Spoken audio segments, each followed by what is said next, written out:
Assalamualaikum warahmatullahi wabarakatuh. Perkenalkan, nama saya Heni dari program studi Pendidikan Bahasa Inggris semester 5 di STKIP Muhammadiyah Sampit. Video ini saya buat untuk memenuhi UTS mata kuliah Teaching English as a Foreign Language. Teaching English as a Foreign Language atau TFL adalah pengajaran kepada orang-orang yang menggunakan bahasa Inggris sebagai bahasa asing. Seperti yang kita ketahui, saat ini sangat penting untuk belajar bahasa Inggris karena bahasa Inggris telah menjadi bahasa internasional. Nah, bahasa Inggris sendiri pula juga sebagai lingua franca, yaitu untuk dapat saling mengerti ketika berkomunikasi dengan orang dari negara yang berbeda-beda. Nah, penggunaan bahasa Inggris di setiap negara itu pula berbeda-beda. Yang pertama, ada bahasa Inggris sebagai bahasa pertama atau bahasa ibu, yaitu bahasa Inggris yang diperoleh sejak mereka lahir. Orang yang menggunakan bahasa Inggris sebagai bahasa pertama ini, level bahasa Inggrisnya adalah level atas atau tinggi. Nah, contohnya Amerika Serikat, Australia, Britania Raya, Kanada, dan lain-lain. Kemudian ada bahasa Inggris sebagai bahasa kedua, yaitu bahasa Inggris yang digunakan oleh orang-orang yang bukan penutur asli. Bahasa Inggris biasanya menjadi bahasa nasional di negara mereka. Contoh negara yang menggunakan bahasa Inggris sebagai bahasa kedua yaitu Malaysia, Singapura, Jerman, dan lain-lain. Sebagai contohnya, di negara Singapura terdapat orang India dan orang Cina. Ketika mereka bertemu dan ingin berkomunikasi, mereka akan menggunakan bahasa Inggris untuk dapat saling memahami dalam komunikasi mereka. Kemudian ada bahasa Inggris sebagai bahasa asing, yaitu orang yang menggunakan bahasa Inggris tentunya sebagai bahasa asing. Nah, mengapa dikatakan sebagai bahasa asing? Karena bahasa Inggris ini bukan bahasa dalam negeri atau bahasa dasar di negara mereka. Contohnya Indonesia, Jepang, Thailand, dan lain-lain. Lalu, bagaimana manajemen kelas dalam pengajaran bahasa Inggris sebagai bahasa asing? Berikut akan saya jelaskan. Pertama-tama, kita harus mengetahui apa itu manajemen kelas. Manajemen kelas adalah kemampuan guru atau pengajar untuk mengatur dan mengontrol ruang kelas. Nah, manajemen kelas mengacu pada prosedur di mana guru mengatur kelas sedemikian rupa sehingga siswa atau pelajar dapat belajar dengan lebih efektif. Ada beberapa jenis dari manajemen kelas. Yang pertama, ada gaya mengajar otoriter. Gaya mengajar otoriter mengacu pada seorang guru atau pengajar yang memiliki kendali penuh atas kelas mereka. Mereka menciptakan lingkungan belajar yang sangat terstruktur dengan penekanan yang kuat pada aturan yang mereka buat. Jika siswa tidak patuh atau berperilaku tidak seperti yang diharapkan oleh guru, maka mereka akan mendapat hukuman. Nah, guru otoriter ini juga memiliki tingkat keterlibatan yang rendah dengan siswanya, sehingga siswa merasa jauh dari gurunya dan menyebabkan kesulitan bagi mereka untuk belajar, serta lingkungan belajar menjadi tidak lebih menarik. Kemudian yang kedua ada gaya mengajar otoritatif. Gaya mengajar ini biasanya tegas namun adil. Guru tetap membuat aturan secara konsisten dan menegakkannya. Akan tetapi mereka juga akan menghargai masukan siswa mereka. Guru tipe ini mengharapkan siswa untuk berpartisipasi dalam kelas sambil menghormati aturan yang telah dibuat oleh guru. Oleh karena itu, Gaya mengajar otoritatif ini sangat ideal untuk siswa dan guru. Guru menjadi dihormati dan disukai oleh siswa mereka, sehingga siswa menjadi lebih kompeten dan bertanggung jawab. Tipe ketiga yaitu gaya mengajar permisif. Guru permisif adalah kebalikan dari guru yang berwibawa atau guru otoritatif. Mereka memiliki tingkat keterlibatan yang rendah atau dalam kelas mereka.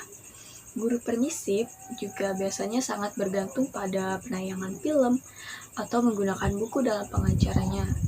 Nah, guru permisif tidak menetapkan aturan atau menghukum siswa yang berperilaku buruk, sehingga siswa memiliki banyak kebebasan. Oleh karena itu, dapat mengakibatkan lingkungan belajar yang tidak teratur dan tidak produktif. Kemudian yang keempat, ada gaya mengajar indulgen atau memanjakan. Nah, gaya ini hampir mirip dengan guru permisif. Gaya mengajar yang memanjakan memiliki tingkat kontrol yang rendah terhadap kelas mereka. Guru yang memanjakan biasanya memiliki prinsip bahwa ruang kelas yang sangat terstruktur akan menghambat pertumbuhan pribadi siswanya.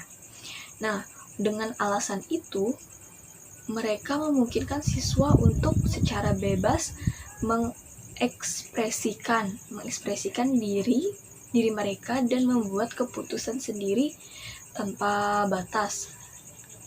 Gurunya tidak membatasi, sehingga guru yang memanjakan ini terkadang dianggap sebagai teman oleh siswanya. Kemudian ada TFL di Indonesia. Nah, seperti yang kita ketahui sebelumnya, TFL adalah singkatan dari Teaching English as a Foreign Language, yaitu pembelajaran bahasa Inggris sebagai bahasa asing.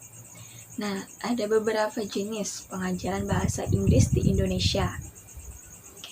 Yang pertama yaitu EFL atau English as Foreign Language, yaitu program yang biasanya membantu pelajar di atas 16 tahun untuk meningkatkan kemampuan bahasa Inggris mereka.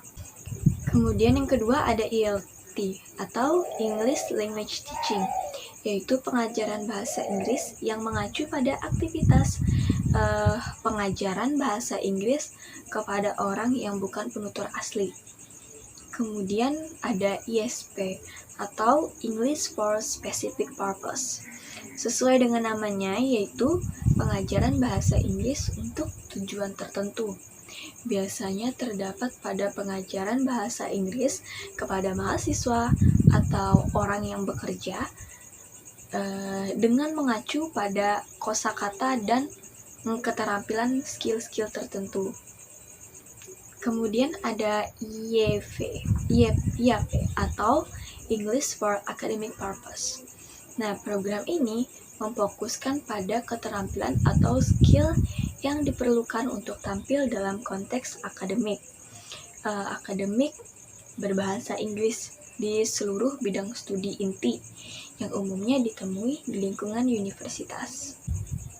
Lalu, bagaimana penggunaan metode-metode dalam kelas TFL? Nah, yang pertama itu ada Grammar Translations Method atau GTM. Nah, GTM ini adalah sebuah metode pengajaran yang biasa digunakan untuk mengajarkan grammar dengan karakteristik utama yang berfokus kepada translation dan menghafalkan bentuk-bentuk kata kerja atau verb. Nah, ketika mengajar, guru atau mentor biasanya menggunakan bahasa lokal. Contoh dari pengajaran dalam metode ini yaitu guru misalnya menyiapkan sebuah teks yang kosakata dalam teks tersebut tentunya harus disesuaikan dengan tingkatan kemampuan siswanya. Kemudian yang kedua ada Total Physical Response atau TPR. Pengajaran ini berfokus pada ucapan, tindakan, serta mencoba mengajarkan bahasa melalui aktivitas. Nah, metode ini dapat berupa permainan sehingga siswa tidak mudah stres. Kemudian ada metode The Silent Way. Dalam metode Silent Way ini, peserta didik lebih aktif dalam proses pembelajaran, sedangkan guru lebih banyak diam. Nah, maksudnya diam itu, guru juga aktif menggunakan gerakan, gambar, dan rancangan untuk memancing reaksi siswanya. Hal ini bertujuan untuk mendorong siswa agar lebih mandiri. Kemudian ada Audiolingual Method. Audiolingual Method adalah pengajaran yang menekankan pada skill listening, speaking, reading, and writing. Misalnya, guru memberikan kalimat kepada siswa, kemudian siswa diminta untuk mengubahnya ke dalam bentuk yang berbeda, seperti menjadi interrogatif, positif, negatif, dan lain-lain. Kemudian ada TEFL in Children and Adult. Nah, itu pembelajaran bahasa Inggris untuk anak-anak dan orang dewasa. Sebelumnya kita harus mengetahui bahwa pelajar dewasa itu adalah siswa yang berusia di atas 18 tahun. Sedangkan pelajar muda atau young learners adalah siswa yang berusia di bawah 18 tahun, yaitu dari rentang SD, SMP, dan SMA. Lalu bagaimana pengajaran bahasa Inggris sebagai bahasa asing untuk anak-anak?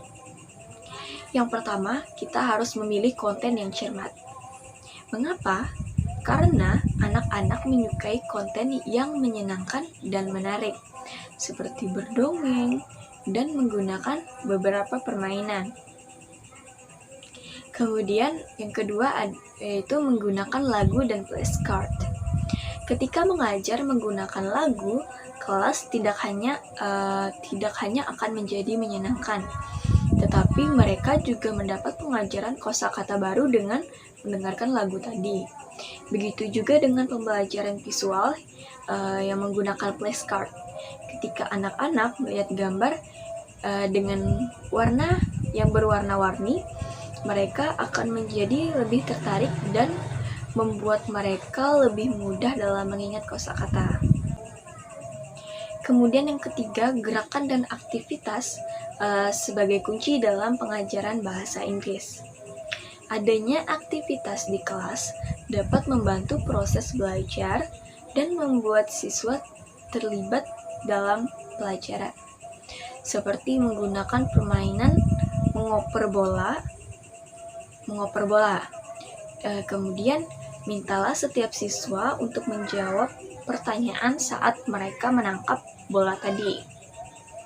Kemudian, waspadai rentang perhatian mereka yang pendek. Ketika kita mengajar pada anak-anak, kita tidak perlu menjelaskan secara panjang lebar, karena biasanya anak-anak akan cepat bosan dan mereka akan menjadi gelisah serta saling mengganggu satu sama lain. Kemudian yang kelima yaitu jangan mengoreksi berlebihan. Anak-anak atau young learners tidak dimaksudkan untuk belajar dengan cara yang terstruktur. Dan ketika kita mencoba untuk mengoreksi mereka secara berlebihan, semangat belajar mereka bisa hilang. Ketika kita mengajar, kita harus mendekatkan diri kepada anak-anak dengan cara menegur mereka secara lembut. Misalnya, ketika kita mengajar apa bahasa Inggrisnya, dia pergi ke pasar. Kemudian ada salah satu anak yang menjawab, he go to the market. Kita tidak perlu menyalahkannya. Kita cukup mengoreksi, yes, he goes to the market. Maka dia akan belajar dari kesalahannya. Hal ini khusus untuk SMP dan SMA. Kemudian yang keenam, ciptakan hubungan yang kuat. Ketika kita mengajar, dengan anak-anak, kita harus menciptakan hubungan yang kuat agar mereka merasa nyaman ketika berada di sekitar kita. Contohnya, ketika kita berpapasan dengan anak-anak, misalnya kita menyapa mereka dengan ramah. Kemudian ada pengajaran bahasa Inggris sebagai bahasa asing untuk pelajar dewasa atau adult learners. Yang pertama yaitu jangan menyamakan kemampuan bahasa dengan kecerdasan. Tingkat kecerdasan seseorang tidak dapat ditentukan berdasarkan pengetahuan mereka tentang bahasa tertentu. Kemudian yang kedua, pahami gaya belajar mereka. Tidak semua pelajar dewasa dapat diajar menggunakan gaya belajar yang sama. Gaya belajar setiap orang tentunya berbeda-beda, tergantung dengan tingkatannya. Kemudian yang ketiga yaitu ajarkan idiom dan bahasa kasual. Banyak pelajar dewasa yang tertarik menggunakan bahasa Inggris dalam sehari-hari, yaitu bahasa kasual. Bahkan ketika menggunakan idiom untuk kita agar terdengar seperti native speaker ketika berbicara. Kemudian yang keempat, berikan feedback yang memotivasi. Dorongan juga penting untuk orang dewasa. Mereka mungkin mudah putus asa jika mereka berjuang atau membutuhkan waktu yang lama untuk mengingat sesuatu. Dan sangat penting juga untuk memberi mereka feedback yang jujur dan mendorong tentang kinerja mereka saat ini. Puji mereka dan sarankan perbaikan secara individual. Itu akan dapat menjadi motivasi bagi mereka untuk tetap belajar bahasa Inggris yang baik. Baik, sekian yang dapat saya sampaikan mengenai teaching English as a foreign language. Atas perhatiannya, saya ucapkan terima kasih. Wassalamualaikum warahmatullahi wabarakatuh.